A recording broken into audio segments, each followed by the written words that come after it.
국민 여러분, 안녕하십니까? 여기는 대한민국 대표 정치 전문 플랫폼 한국정치TV입니다. 2021년 8월 31일부터 시작된 이재명 더불어민주당 대표의 사법 리스크가 최근 구속영장 청구와 기소, 재판으로 넘어가는 단계에 도달했습니다. 대통령 선거 기간 중 발생한 공직선거법 위반 혐의는 이미 검찰의 조사와 기소가 끝나 재판이 시작되는 단계입니다. 서울중앙지법이 이재명 대표의 공직선거법 위반 혐의에 대한 첫 공판기일을 다음 달 3일로 정했습니다. 피고인인 만큼 앞으로 이재명 대표는 특별한 사정이 없는 한 재판 때마다 법원에 나가야 합니다. 그런데 이재명 대표가 받고 있는 범죄 연루 혐의는 여러 개입니다. 현재 검찰과 법조계, 언론계에서는 이재명 대표가 혐의를 받고 있는 사건이 10개 정도가 되는 것으로 보고 있습니다. 그 가운데 선거법 위반 사건, 위례, 대장동 사건 이 재판과 기소 단계입니다. 따라서 앞으로 8개 정도의 사건이 더 남아있다는 얘기입니다.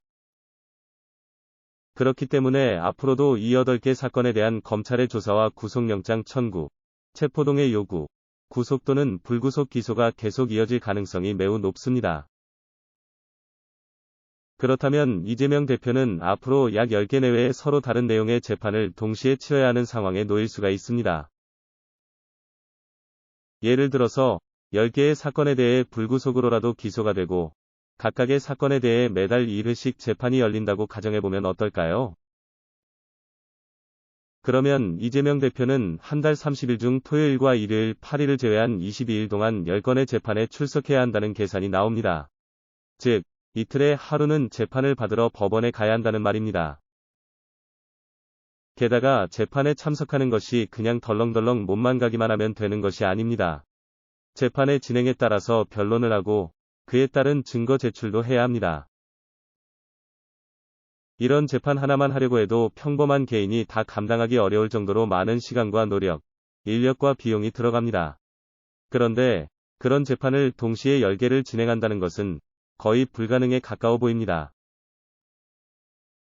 아무리 이재명 대표 자신이 유능한 변호사라고 하더라도 인간이 재판하는 데 쓸 수 있는 시간과 체력, 집중력과 경제력에는 자연히 한계가 있을 수밖에는 없습니다.